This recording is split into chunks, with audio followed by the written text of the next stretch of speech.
What did I do? I'm like every day. Just had it.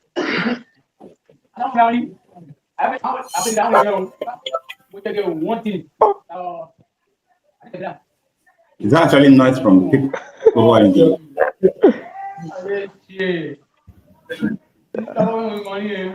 So let me see.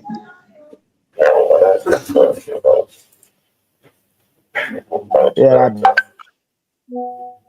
better miles. They went down. They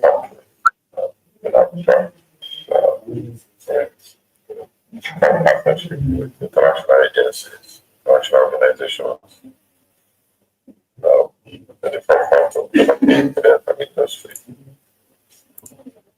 developing competencies, working with associations and professional bodies within the industry, in Nigeria and outside to validate. We're also involved in developing programs in the sense of current universities or the first government program, both in India and outside India. Resistance.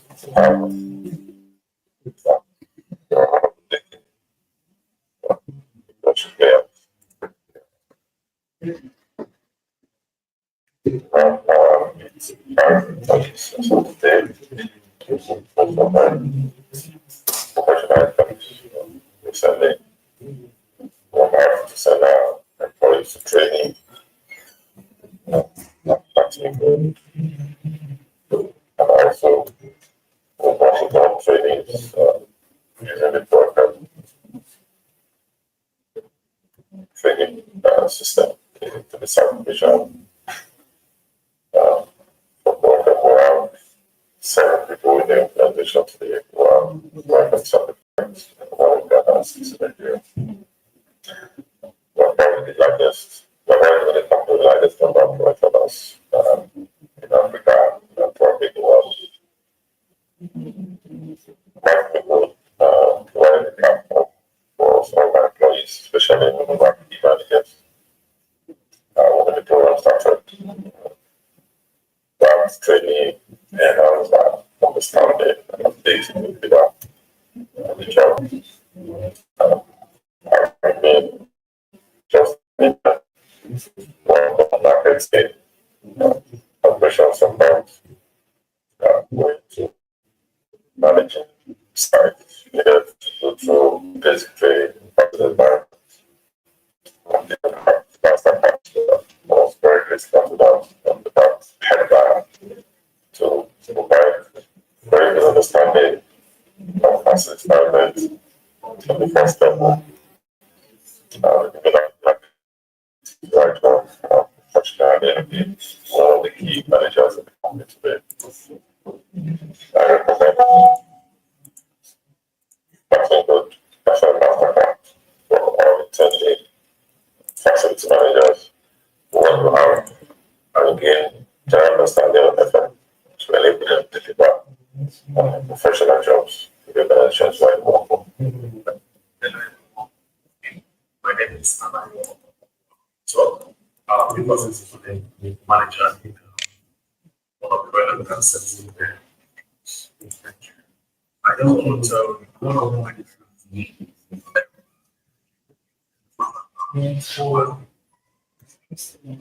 also when I started as early last year, it was every so I put although I'm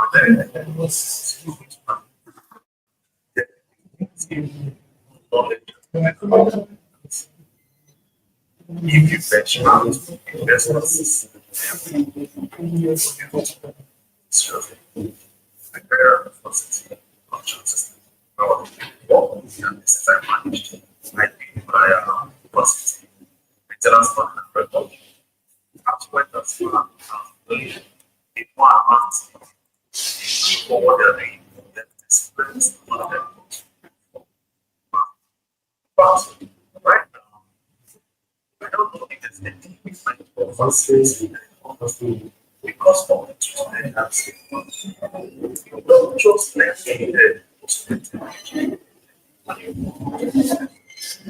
Advances with power. So,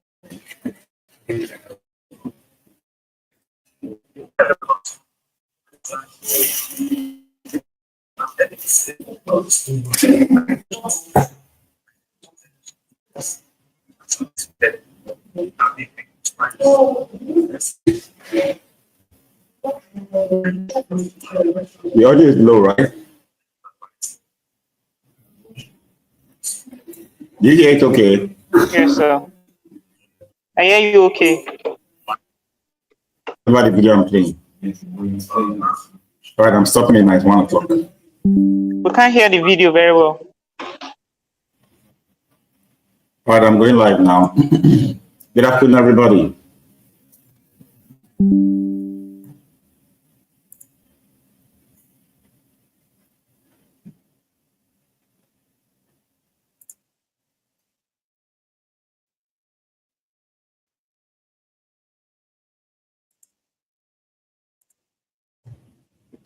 Just a quick check on my mic, video, and slides. Do you all see my slides?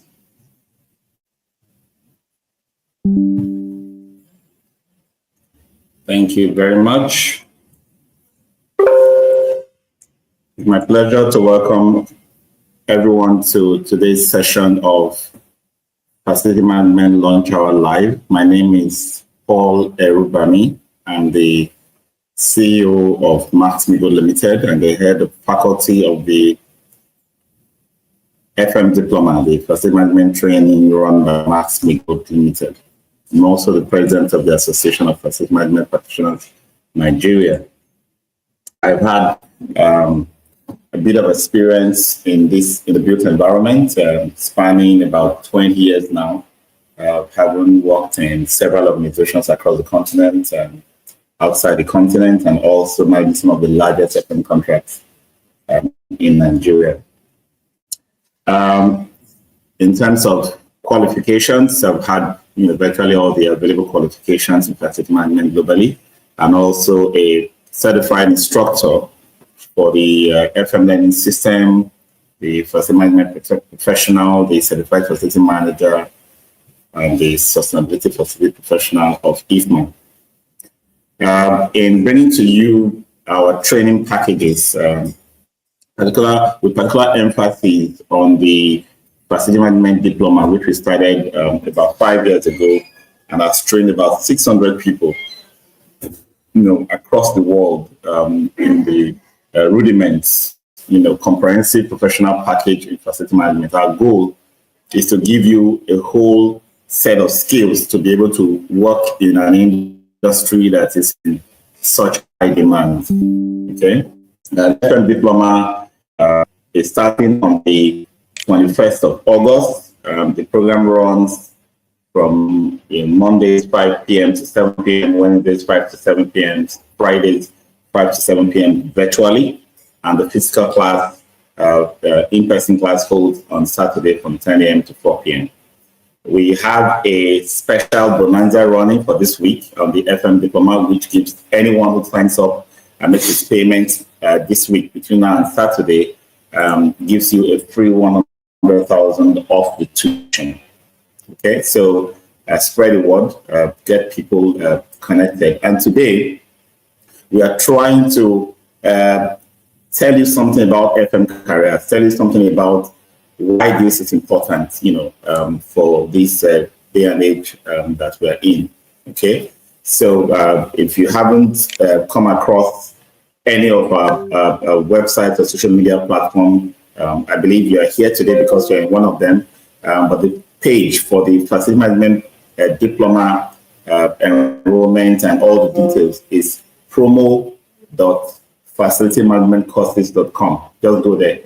promo.facilitymanagementcourses.com. Max-Migold owns the domain facilitymanagementcourses.com. And if you go to that website, you will see many other courses that we run for experienced people.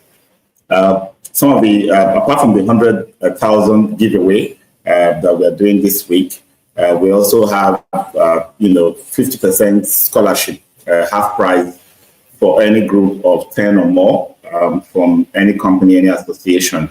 Taking the program, that's 50% straight off courses.com. We also have, if you go to that website, you'll see many other courses that we run for 5 and 10. Some of the, apart from the hundreds of thousands giveaway, take advantage that we are doing this week. And we also have promotion, 50% scholarship. New opportunities for any group of 10 or more. Any company, any association. So taking the program, that's 50% straight off courses.com. We also have, if you go to that website, you'll see many other courses that we run for 5 and 10. Some of the, apart from the hundreds of thousands giveaway, take advantage that we're doing this week. And we also have promotion, 50% scholarship. New opportunity for any group of 10 or more. Everything that is done by humans are done in spaces. So people have to provide shelter where we live, where we work, where we worship, where we recreate and play. When we even pass on, where we are buried, someone has to provide, facilities to meet with all of these functions. So with the rising population, the demand for shelter, accommodation in all forms, factories, hospitals, offices, retail, malls, warehouses, just name it, it will be increasing. So that's the first factor. So real estate is going to keep growing, okay? And then to the next point, the fact that professionals who will manage the built environment will also keep increasing. The existing real estate stock will need to be managed professionally. And then the new ones coming on stream with this boom in construction going on globally will also require professionals to manage them. So that's the second push for demand, why the FM industry is growing. And then the third reason is that being a young profession with this whole body of knowledge and expertise on strategic facility management, putting processes in place, deploying the right technology, to deliver resources to manage the space and services for the organization, we don't have a stock of background study, no secondary and tertiary, first degree or diploma certifications or degrees for facility management. So that creates a yearning gap. So we have a lot of people coming out of universities looking for work, all trained in multiple areas, you can name it, non-trained in facility management, all going to looking for work in fields that are either saturated or don't have work, or are in industries that are stagnating or dwindling, and none being trained and being released into the market trained with facility management skills in an industry that is growing rapidly at double digits. So you can see what that means. And this is how this affects the individual. If you came out of school, came out of any institution today, and you were lucky, two of you came into the industry, and one of you was lucky to get a job in your discipline, in your field of training, and the other took a training like the FM Diploma and went into facility management. If both of you were at the same academic level, with the same level of opportunity, and you started working the same day, you're going to find that in 5 years, the one who went into facility management took on certifications and grew in the field, while the other one went to his own industry and also grew in the field. The one who went to facility management will already be at a vantage position in terms of remuneration, in terms of opportunities, in terms of position, because the rapid growth is now being driven by that demand and that scarcity. So there's increased demand, and there's a reduced or a very limited supply, and that creates scarcity for strategic facility management experts who can deliver such services. Now, so because of that, if you go into facility management, you will see a rapid rise in your career. In fact, when I use the 5-year metric from the experience of those I've interacted with and have data to support, I can tell you that you can almost be earning twice as much as the average of your colleagues who went into their normal business like architecture, engineering. Many of them are still in an apprenticeship, in management and the rest, still trying to rise arithmetically from 50,000 to 60,000 to 70,000 year on year, whereas you are moving from your first job of maybe 100,000 if you were trained to 150. You're switching job every 12 months, and that's so common in the industry because demand is high, and we can do very little about it. Think about it. If there are 20,000 trained professionals in Nigeria today, it will still be inadequate to manage the built environment that we have in Nigeria today. 20,000 will still be inadequate. I can give you an estimate of how many people have actually been trained as professional facility management who've gone through, even if it's 1 day or 2 days of professional training and exposure to the processes and systems of running and managing facilities. And that estimate will come to somewhere around 2,000 to 2,500 at the max, both those who have trained locally and those who have trained internationally. So you can see that gap is huge. Now, does that mean that we don't have people who are working as facility managers? We do. We have, close to 25, 30,000 people who identify either as facility managers or as working in the facility management industry, including contractors who take on building contracts, including individuals who are working in admin and reception services and management services and internal services, corporate services across board in all organizations. It's a huge number who are doing their jobs, not even knowing the profession they belong to, identifying with it and getting trained as professionals in the field. But what does this bring? This makes them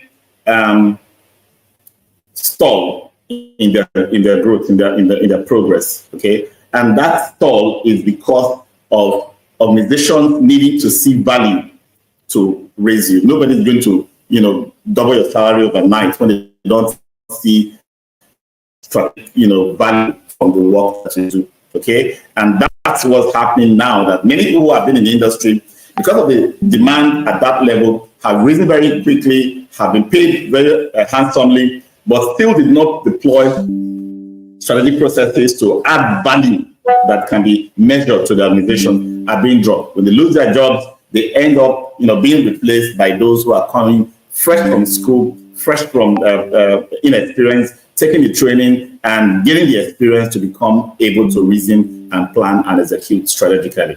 And why does the FM Diploma give you that edge? Because it's not just a training that teaches you skills. It gives you a practical approach to applying those skills. And it takes you through a series of projects that help you demonstrate those skills in real life situations, which gives you experience. All right. So you get the training, which gives you knowledge, all right, and skills, and then you get a practical opportunity to apply those skills, which gives you experience. At the end of the day, you have what it takes to say, I know facility management at such comprehensive levels. Okay, so that is the beauty of what we do in facility management. So if you are still in any kind of doubt, just take down my number and chat me up on WhatsApp and say, I have a question regarding where I am right now. You may be a HSC officer, an engineering team member, a maintenance officer, a technician, a software developer, a lawyer, a medical doctor, whatever, wherever you find yourself right now. Chat me up on 080-220-20122. 080-220-20122.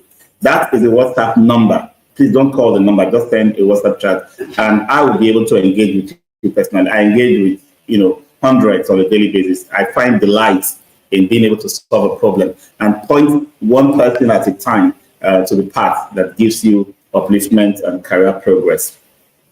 All right, so that's a bit of introduction. And then, I've had a question: what does FM do? What are the areas? What can I be doing to say I'm now in facility management? In my facility management, everything that is built into the built environment. So your physical infrastructure, your building, all the systems built into the building to enable a functional provision of spaces and services is facility management. In addition to all of the things we provide to enable us to get our jobs going, right? So all of the things we do as individuals to make people's lives comfortable, functional, including the security, the safety, the catering, the other welfare provisions, the cleaning, pest control, the provision of energy, water, fittings around the places, ambience, the temperature, air conditioning, everything that makes us, gives us the life that we live, make it conducive for us. That's what facility management is about. So think about so many areas you could be playing right now, or you're already playing right now, but you've not identified yourself as a facility manager. You've not identified yourself with the profession yet. And so you see yourself, oh, I'm a plumber, I'm an electrician, I'm a carpenter, I'm a security person, I'm a caterer, I'm a chef, I'm a campus, I'm this and that. No matter what it is, you need to start identifying yourself as a part of the facility management profession. Because that is the only way you can begin to look at the bigger picture beyond just plumbing and electrical provision, right? Beyond just catering. You begin to look at the bigger picture as you come to train as facility manager, you'll be seeing the total well-being of that individual you're providing services for. You will see the interplay, the interrelationship between all the other service providers, just like you, who is trying to enable that person to perform. And you begin to be able to answer the questions why you are doing the things you are doing. Because if you don't understand why, your what and your how may be effective, because you have to create what and how to respond to the specific needs of the individual you are providing the service for. The other side of our business as facility managers is to ensure that the investment in the built environment continues to increase in value. So property owners, investors who don't invest in having professional facility management in place, they will see a rapid erosion of the asset value. So beyond the comfort of the individuals who are using the facilities, we also need to think about how to preserve, sustain, increase the value of that investment. And that's what we do in facility management. Because at the end of the day, if the property is well managed, well maintained, it's being managed at reasonable cost, providing certain reliability, providing certain quality of the assets, you will have more people being interested in using that kind of facility because it's well managed, right? And when more people come to take the facility, the demand rises for the need for such facility, and their premium, they can charge a premium on leasing and renting. So they are adding not only asset preservation, but adding revenue increase. Now, for the person who has come to take the facility, paying a rent is having optimal energy use, is paying little electricity bill because the place was well built and is being maintained, has better reputation for his business or his family's well-being, and is able to see his staff being productive because they are not having to deal with no this, no that, and complaints of too much this, too much that in the environment, because they cannot focus, they cannot get their job done. What happens? That organization also prospers. So there's prosperity that comes out of the care for the individual who uses it as space. That prosperity, apart from the well-being and the health and the safety and security of that individual, adds value to the organization that employs that individual and pays salary. Because that individual is now more productive to provide better results, right? And that also creates a for whoever the property in the first place that you. So it's a ripple effect if you have proper facility management in place. So you as the facility manager, I've talked about the many places where you could be playing right now. Do you want to gain the expertise to become a consultant in different fields? There's a huge demand for energy, building energy management systems, building energy management consultancy, sustainability, all kinds of maintenance in different areas, operational readiness and commissioning of new construction. Opportunities as consultants are just increasing because the built environment is beginning to take the center stage. When people are making an investment in a business today, more than 70 to 80% of consideration is how to accommodate the talents they are trying to source. So they are thinking about how to source the talents, and they are thinking about how to accommodate those talents to get them to work at their best. All right. So they need solutions. They need solution providers. Facility managers who are going to manage directly for the client or organization, or we call it demand organization. Right. So you have to be the one who is doing the operational transactions on a day-to-day basis, managing vendors, workers, setting up service level agreements, setting up step-by-step ways of getting things done. All right. And then you can also grow to become corporate, champions of real estate and facility and property management, because you have grown along the ladder, becoming an FM. But really, what do you need to become an FM? It's more or less your willingness to help people achieve what they want to achieve. Your duty or your thinking or focus should be that of caring for people, caring for the environment. I keep saying people because it is because of the people and the things they want to do in those spaces that the environment was built in the first place. So the built environment cannot exist, separate from the people. So you cannot be a facilitator who focuses on the built environment when you cannot focus adequately on the individuals who have been, who are the reasons why the built spaces were set up in the first place. All right, because the FM body of knowledge is not that technical. It's not that peculiar. It's a combination of much of the skills that you already know. A bit of communication, a bit of transportation, a bit of risk management, a bit of health and safety, a bit of engineering, different types of engineering, electrical, mechanical, plumbing, air conditioning, and so on and so forth. All of those things that come in to become facility management do not intend to make you a specialist in any of those areas. What it tries to make you is a generalist.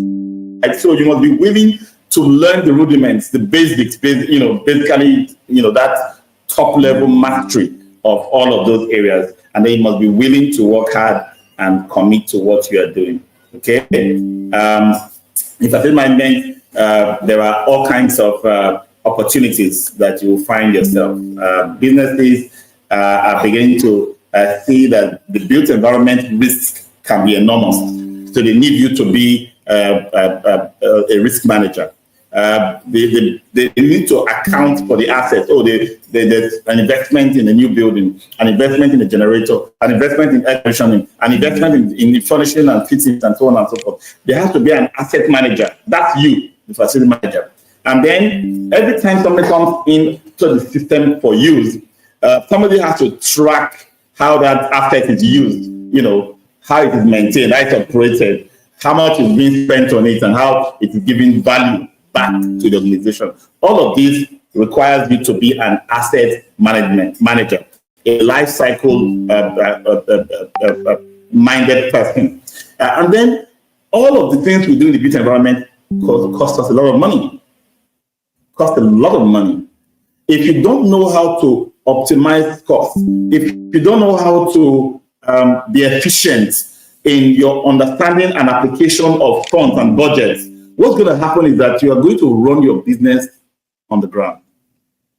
In effect, many organizations have folded up, not just because of the business terrain or certain other economic crises they run into, but because they just couldn't manage their overhead. And the biggest overhead that we are dealing with today, apart from salaries, is your physical facility space. All right. And then as the assets are being deployed, technology is being deployed, vendors are being onboarded, and so on and so forth. There's need for that level of expertise in managing all of this. Because at the end of the day, we want to have occupants that are comfortable, that can do the job they've been asked to do, can be productive and provide value in return to the organizations that they serve. All right. So where would it be? Where would it be? Think about what you're currently doing. Think about all of these options that I'm showing on the screen. There's been some little bit of talk about technology in FM, and I can tell you we've had too many softwares, too many technology being developed for facility management that are being developed by people who are not facility managers. So if you're a software, a technology expert, a software developer, a programmer, a database a specialist, just about any tech field, I'll be talking about a few of them in a bit, come and learn facility management, because there's a huge opportunity in facility management that requires technology solutions that if you don't become a facility management practitioner yourself, what you are going to be building is going to be falling short. It's either something that is not addressing a specific problem or something that is not easy to apply by the facility managers of the day, or something that requires certain tweaks that may be expensive at the end of the day to put them to use. And you may not end up getting maximum value from technology you are developing. So think about it as well. And as artisans and technicians, don't stay stuck. People just say, oh, because I didn't earn a degree or I didn't go to school to study whatever, I cannot rise above being a POP technician, a craftsman, a carpenter, or a mason. No, it's not true. If you can read, write, and analyze,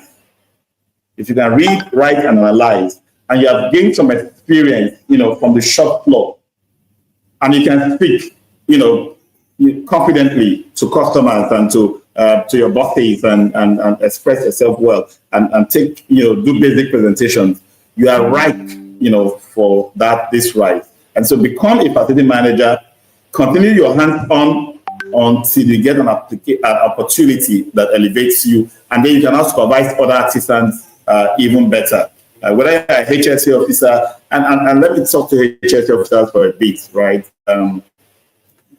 Certain industries, certain specialist industries like oil and gas, manufacturing, industrial industries, there seems to be a lot of focus on this specialization of health and safety. But in terms of a career focus as a profession, the facility manager responsible for any space where any activity is taking place is the one that is ultimately responsible for the health and safety, security, and comfort of everyone who uses that space. All right. So think about what happened with the elevator crash last week, and we're saddened by such a sad occurrence. We pray for the family of the departed, and we pray that such accident don't happen again in our built environment. But look at the names that were thrown up for scrutiny: the facility management company and the facility management agency responsible for managing that building. Nobody mentioned the HSC officer. And that's the reality we have to face. So if you're an HSC officer, you want to elevate your career, become a facility manager. That raises you up. That gives you a bigger picture view of what the individuals using your buildings are encountering or experiencing. And every other service providers in the built environment, in the in support service sector, fleet, logistics, fire safety, security, environmental health and safety, everybody become facility managers so that you can be able to see the big picture, what happens to each individual in your facility, and be able to have a grasp of it. Working at an FM, you could expect a typical work routine. Okay, like every other person, they come to work 8 o'clock, close at 5, and go home. But because you come to work to enable them, you are in the support function. They are in the core business. We don't come to work like them or with them, as them. We come to work for them because of them, to enable their success, right? So we need to schedule our work in such a way that we will be effective at delivering the things that will help them succeed without interrupting or disrupting their routines. So I have to make sure there's power. Generators have to be serviced. Transformers have to be inspected and serviced. I have to make sure there's water. The boreholes, the water system needs to be managed effectively. I have to make sure there's comfort cooling. There are some back-end filters that need to be replaced and changed. There's some cleaning that needs to be done. There's some, top up here and there and activities I need to do.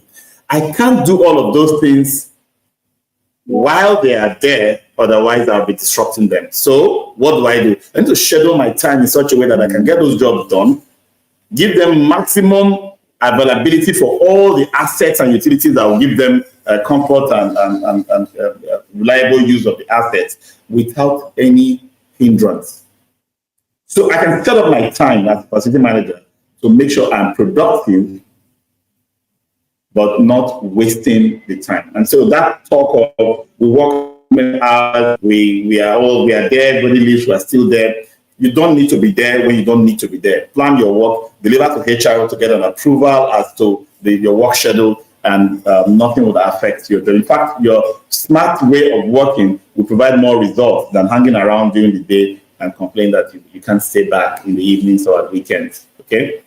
So, and then facility managers are responsible for compliance. We have so many compliance areas in the built environment. Your sewage, your refuse, your elevators, your water, your power. There are multiple opportunities for breaking the law, the building code, and those regulations that governs the built environment. That if you are not familiar with them, you've not taken time to study and learn what is required. Remember that ignorance is not an excuse when it comes to enforcement. Okay? So think about the kind of job you're looking at. I've mentioned too many. I've shown too many lists already of different opportunities. Customer facing, whether you are in administration, in corporate social responsibility, corporate services, maintenance, and so on and so forth. I want to talk about something that has held many people back. Where are the careers moving towards? I know people who still, as we speak, are preparing to become drivers. But what will happen to driving in the future? Have you thought about that? There are those who are still thinking about, basic manual-related way of doing things in this modern age and day and time. And this includes facility management. Facility management is not going to stay the way it is now, where we are mostly reacting, where people are basically just trying to make the job of FM that of fixing things that break. That's not FM, by the way. In the future, where FM is going to be data-driven, technology-driven, Internet of Things focused, where decisions are being made based on information that's being gathered from multiple sources. Optimization of facility, its use, and the resources that we're putting into those facilities will be based on data. Your maintenance is going to be moving from reactive to preventive and be heading towards more predictive. So be ready to look at your career differently, whether you're already there or not. Okay? Second question, which is better, employee or employer? Do you want to work for another business or have a business and get others work for you? The question often will be answered by most people as, both ways. I want to first work as an employee, gain some experience, have some apprenticeship where I learn the ropes of the business before I become an employer, which makes perfect sense. But think about how you are playing your role as an employee, because if the time comes to become an employer, you are not suddenly going to transform, put on a new suit and automatically become an employer. You must have learned by practice. So that's the entrepreneurial approach. Serve your business as if you are the owner. Think, act in ways that help to save money, generate revenue, and create loyal and satisfied customers as a way to understand entrepreneurship while you are still a salary earner. Otherwise, when you are out and you want to start a business, you are going to have several missteps and several accidents along the way that would have been built because of the character you have created and the kind of way you have acted and thought when you were an employee. And then, I've asked this other question about time, which is better. To be honest with you, in facility management, both are required. And because I said read, write, analyze, it means that you must have a bit of all of this. All right? And you cannot do facility management without being able to understand the basic data. How many liters of water? How many square meters? How much should I invest today to give me a net present value of so and so in so and so time, right? You'll advance at some stage, but you must have a bit of all of this to be able to. So if you don't already have this basis, okay, maybe you didn't have a degree in any of them or a diploma in any of these math sciences. There are ways to learn it in facility management. There are books. There are, there are certain jobs you find yourself being asked to create a budget. You have certain templates you refer to. There are many learning opportunities now, even online as well as in courses that you will take. All right, degree or non-degree, right? It's really not important whether you have a degree or not in facility management. What problems can you solve? What value can you add? What initiatives can you bring? How much can you prove your understanding of the needs of the customers? How can you create alignments between what the customer wants and what you are able to give? That's what we're looking at in facility management. All right. And so when we look at the area, the aspect of life that's going to be in high demand for the foreseeable future, shelter is up there. But interestingly, in facility management, we're not just part of the shelter industry. We're part of all industries because we provide the spaces, we manage the spaces and the services to provide all of these in-demand careers and professions. So we are always going to be there. And technology is going to be at the heart of all that we do going forward. It's very important that we don't play with it at all. Okay, so what is shaping future trends? Technology, the biggest aspect of our careers, of our future. All right, so if you are still on logbooks, on paper and notebooks, you're moving to spreadsheets, you're moving to softwares, you're moving to automated logic and processes and systems based on sensors and Internet of Things, enabled controllers, and so on and so forth. There's a path of progression. All right, just becoming aware will make it easier for you to know when the right time is to start deploying them. And then there's globalization. The world is now becoming a global village. It's now becoming easy for you to become aware of something that is new and revolutionary in an American society or a Chinese society the same week it happened, right? So that you can even begin to communicate and interact and even draw such ideas or such materials or components straight up. It's having a big impact on what we do. So we cannot stay behind because the door has been opened. It's now an open window for everybody to see what's happening everywhere in the world. Then people are living longer.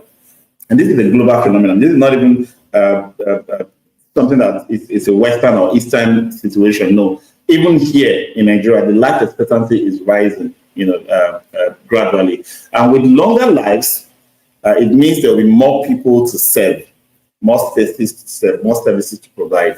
All right. Talk about internet information availability, automation, artificial intelligence, huge levels of urbanization. This is going to keep increasing. Before we talk about urban, rural to urban migration, right? But urbanization is now beyond rural to urban migration. You now have urbanization happening in what used to be rural environment, right? So you see communities, developing instead of all moving from the rural to the urban areas. They're creating the urbanization right there in the community. So you find technology, you find infrastructure and things being built up in certain areas that used to be rural, automatically becoming urban within a very short time. And then energy use is increasing. The options for energy generation and distribution is also increasing. Opportunities are also increasing, right? Now, the focus is on energy efficiency. That is still the basis for all forms of energy consideration and even sustainability. Energy efficiency, the amount or quantity of energy used per productive output has to keep dropping. So that way, even though energy demand is increasing, energy costs will be increasing because of inflation, because of other global factors, but energy efficiency needs to be improving so that the unit energy consumed for productive output will be dropping. That is a major opportunity for us in facility management. And then because of global warming, areas that used to be very hot are now getting very cold. Areas that are very cold are now getting very hot, and they are now becoming erratic. The world climate is becoming erratic, right? People now need more secure way of staying alive, staying comfortable through all the seasons. So facility management will still be at the forefront of all of this. I've talked about technology. It's a huge thing that's happening now. That even the technology for most of the things we do, the sensors that we used to deploy, they used to be expensive. Now they're even cheaper than we can imagine. Okay, if you don't have an economy where the currency is crashing so badly in value, you will see that most of the costs in dollar terms internationally have been dropping over the years for all of this technology. In facility management, there's a whole lot of data that is still not being utilized, not being gathered. We're not measuring much. We're not taking data of water use, flow rates. We're not taking data of electricity use at circuit levels. We're not taking footfalls, people coming in and out of our facilities. We're not comparing external temperature, weather temperature with energy consumed by air conditioning system. We're not modeling how many people comes into a mall, for example, and compare that to how much the air conditioning works and so on and so forth. There's so much data in facility management that is not being used. So if you are into big data, there's a huge opportunity in facility management. And this will also lead to cloud computing opportunities where you can have this data being processed and analyzed. I mean, think about it. Energy dashboards, that's what we're talking about. They have to be set up in some kind of cloud facility to give access to the world. And then artificial intelligence, machine learning, neural networks, they have to make routine decisions or augment human capability to make difficult decisions. These all take from the data and then systems that help to automate. For example, you can set up a system that regulates your air conditioning to the temperature that responds to outside temperature, that responds to number of people and the temperature they bring into that space, right? So you have ambient temperature, occupancy, outside sensors, system all working together because you set up mechanism. So all of this data can be brought together, and a certain logic is worked into it. That's what the whole idea of artificial intelligence. And then you have other technologies like 3D printing, blockchain, virtual reality, nanotechnology. Some of these things can be applied in the areas of spare parts, little accessories that we need for, and fittings we need in our facilities. Virtual reality, for example, you can do inspections. By putting this on. There's drone technology as well that you can fly a drone with camera with certain analytical devices connected to it to scan through your entire facilities. So if you're thinking about any aspect of facility management that you want to go into aspect in the future, what would that look like? It's a problem that I'm trying to solve now, going to be obsolete in a very short while. What will be the opportunities in the future, right? I've talked about most of the other opportunities, but again, we cannot take away the fact that everything is going to be built around providing services for the individuals to meet their needs at a cost that makes sense. That's why efficiency has to come in. And then think about opportunities in solar, think about softwares for delivering our jobs, data analysis, digital content, and so on and so forth. I talked about drones as well. I talked about 3D printing and so many other areas of technology that can help to drive the built environment. Opportunities are huge in FM. I've just tried to move away from the basic, I'm a technician, I want to be a facility manager, or I'm one thing else in another discipline, I want to become a facility manager, to move into that environment of seeing the big picture of facility management as something that is beyond just the operations and maintenance of a given space, right? But providing solutions to the built environment, everything that will help to drive the built environment to make it successful is what we're looking at here. I'm going to stop here, and if you have questions, please roll the questions in. This last point about where to work as facility manager. You can work either, that's for the employee now. You can work either as a employee of a company that provides facility management services, which means you are on the contractor side of the FM industry. You could also work from the standpoint of the demand organization, the client organization, where the services of contractors are called, where you manage the budgets.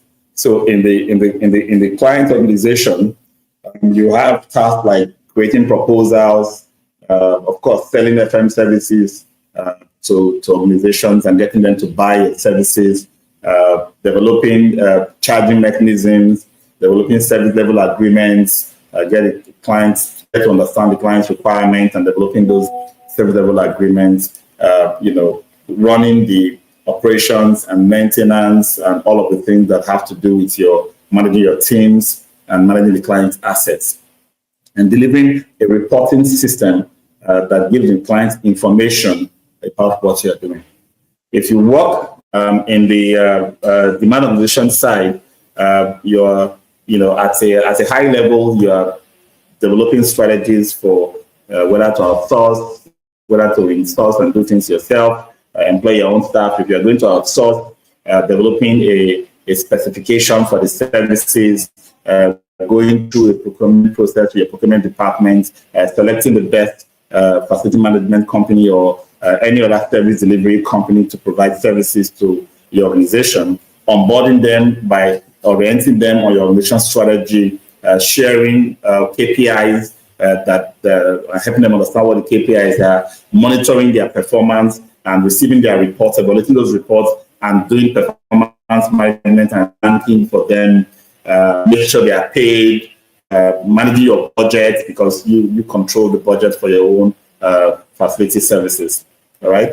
And if you are working with an in-house team of technicians and cleaners and security companies and all of those providers for you, you now have to, use a lot of human resource management skills and experience, develop work specifications, job descriptions for employing people, what specifications, run performance management systems, including appraisals, and be able to manage the teams that you have in-house, and be able to create, whether from outsourced service reports or from in-house service provider, that's your own team, be able to generate reports to management that shows that you have created strategy from management strategy. You have developed a system of work, whether to outsource or to in-source teams to provide results, and you can create a reporting system that reports back to management how your activities at the shop floor are contributing to management's decisions and progress towards its goals and strategic objectives. So that's what you do. And in either case, what's the need for you? You know, if you are in the outside systems, you will tend to gain a lot more experience, right? So you tend to get a lot more experience. You tend to be able to work for multiple companies that you may not have a chance to work for directly, but because you are a contractor, the contractor will, pick up contracts here and there, and you may be transferred and